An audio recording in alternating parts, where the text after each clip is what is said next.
Hey guys, Sean from Top 5 Fit. Let's go ahead and get into some incline chest press work, either with barbells or dumbbells. We're going to take a look at both of those today. Couple of factors you got to pay attention to. It is still a bench press. One of the reasons we like to throw this in and make sure it's part of the training regimen.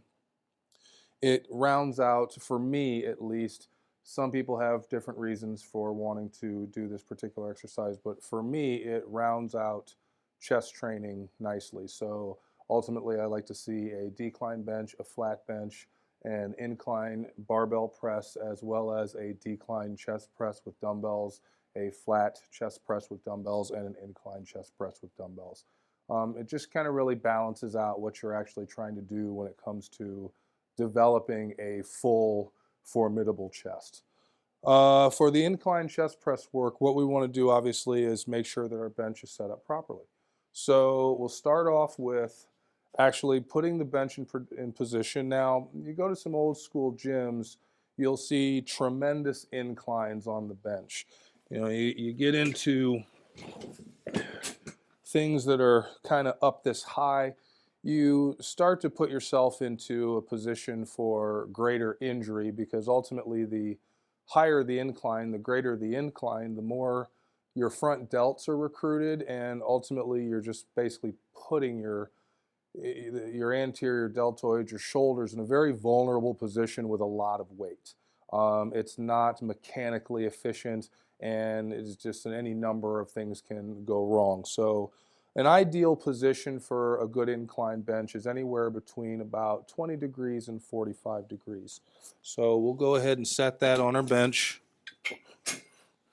It's about 30, 35 degrees though.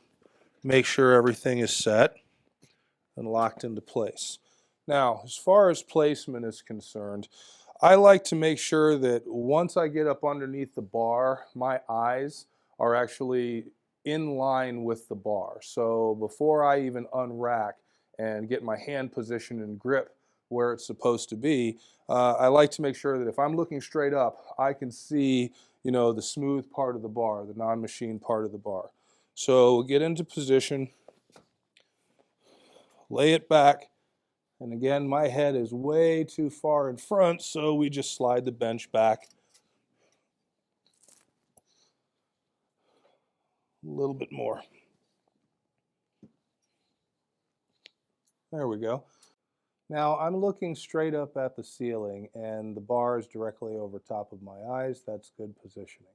You want to take a moment to look right and left and make sure that you've got equal distance between the bracket or the brace that's actually holding the Olympic bar and the beginning of the neck or the collar of the end of the Olympic bar. If it's offset, you're kind of already putting yourself in a position where the bar is going to be unbalanced and it can shift on you and you can create an injury, and we're not trying to do that.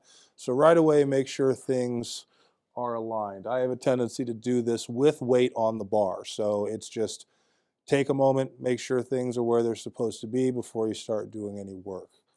So as far as placement and grip placement on the bar is concerned, you'll note on this particular Olympic bar, we've got a smooth section and a machine section. Those will be our guidelines as far as how far apart our grip will be. Starting off with this particular bar, I have a tendency to line my thumbs up right up to the edge of the smooth part of the bar and then wrap under. Okay, this actually gives me a little bit wider than my own shoulder width apart, which is right where I want to be. Obviously, my elbows are a little greater than 90 degrees. That gives me plenty of pushing power to get the bar off of the rack and right over top of my chest. Sometimes in the gym, you will see people taking false grips. They like to, for whatever reason, keep the thumbs off. That's a preference thing. If that's your dance, then by all means go right ahead.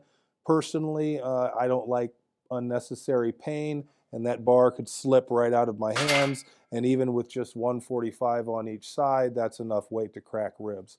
So I have a tendency to always want to wrap those thumbs just to make sure I've got good control of the bar. Now, as far as unloading and reloading the bar back into the brackets, once you've got your hand position set, Your wrists are nice and sturdy up underneath, fairly straight line.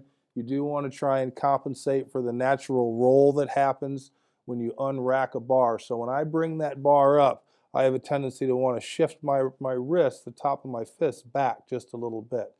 That's not necessarily a problem, but when you start getting into this, that's a lot of pressure on the wrist and elbows, and again, we could create an injury. We're not trying to do that. So you want to try and think about keeping your knuckles kind of up towards the ceiling. Now, as you're bending the elbows, I like to try to maintain a little bit of an angle from the armpits, rib cage out to the elbows. So I'm about here as I bring it down right across upper chest line. All right, not bringing it up towards the collarbones, that's not safe. We want to stay down here right above the upper chest and then drive through the palms, squeezing the triceps, drawing the chest in towards each other at the top to complete the rep.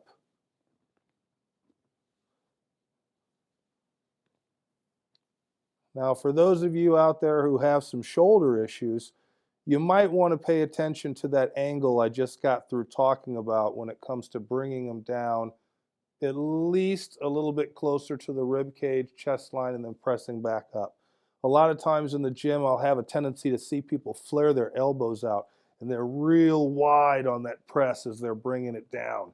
That puts a tremendous amount of stretch on the pecs. Now, just to be clear, there's guys out there who have developed massive amounts of muscle tissue doing things the wrong way. You don't always hear their stories when it comes to the injury that ensues after. So there is a bit of do what works, but move cautiously with all of this. So for those of you who have a tendency to really flare those elbows out, you're definitely putting the upper part of the pec on stretch and getting a lot of work out of it, but ultimately you're also getting your shoulders into a very uncomfortable and unstable position, and that can create an injury that ultimately will stop you from benching altogether. So that trade-off has to be comfortable in your mind, and you've got to, work accordingly.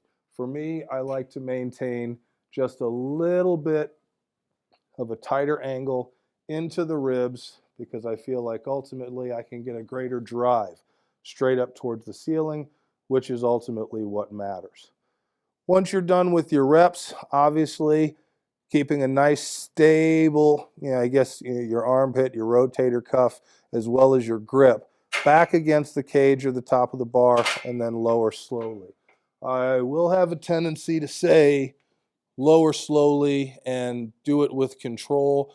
There's definitely a habit in the fitness industry of slamming weights to the ground or back to the rack, and that of course draws attention, and attention is part of the game.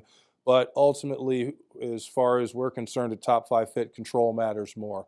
So replace the weight with grace, remove the weight with grace, try to do things quietly and under control, which will ultimately give you greater return as far as the exercise goes.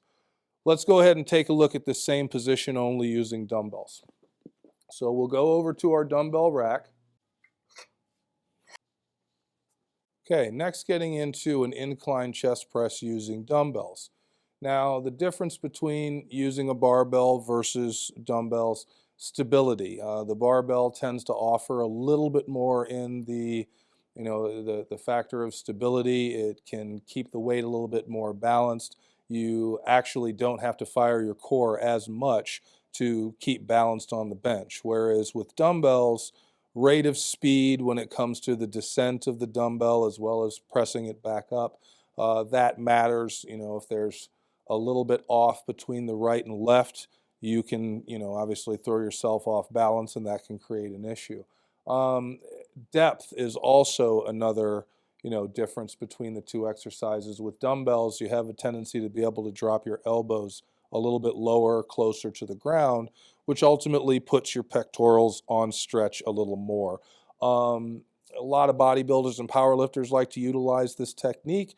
It can get deeper into the muscle tissue as far as breakdown and then drawing more blood into it and building back up. So it's one of those exercises where Again, move with caution. You want to work within your own abilities as well as the range of motion that your shoulders and chest allow.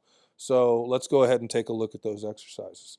So to start off with our dumbbells, we're going to go ahead and lay back onto that bench, still sitting at about 35 degrees. Bring the dumbbells up. I still like to maintain that angle from armpit, rib cage out to the elbows. So I'm not completely flared out here. I'm still drawn in just a little bit. Pressing directly towards the ceiling, and the only difference is because I've got dumbbells, I'm going to draw them in towards each other just a little bit at the top to accent the squeeze in the chest. And then go ahead and drop those elbows back down towards the ground. And again, here's that depth factor we were talking about. You can get those elbows down as deep as you can and as close to the shoulders, which again puts a greater degree of stretch across the pecs. So we press that up, squeeze at the top, and right back down. You can even get into some wrist variations, rotation variations. Every now and then I'll see people actually rotate pinkies in towards each other, which of course will accent the squeeze across the chest. A couple of reps there to see what that looks like. But either way, we're still coming back to that angle from the armpit to the ribs to the elbows. And I'm glad I just did that. Clanging the dumbbells at the top, it's up to you. Again, it's a control factor, and I try not to do it. So I bring up to the top, I squeeze, but I try to stop just shy of actually making contact with the dumbbells. A couple of things you want to watch with the incline chest press using dumbbells. Elbow position, shoulder position, back arch. So once you get into beginning position to press, you want to make sure, one, that you're not increasing that back arch too much. I mean, it gets to the point where you're basically turning the incline bench back into a flat bench. So use the angle that the bench is providing and keep your back down. Elbows again are in,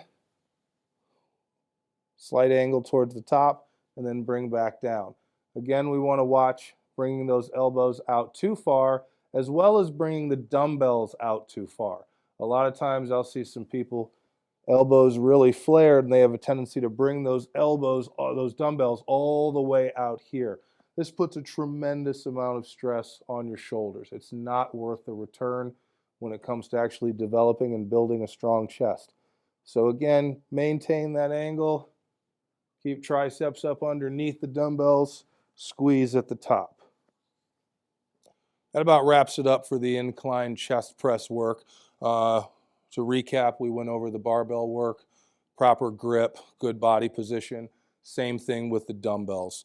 This is a great exercise to add into your training regimen, and like I said before, it helps round out your chest conditioning so that ultimately you're developing a complete, formidable chest. Thanks again for watching. Any questions and comments, feel free to leave them in the box below, and don't forget to subscribe. Thanks again.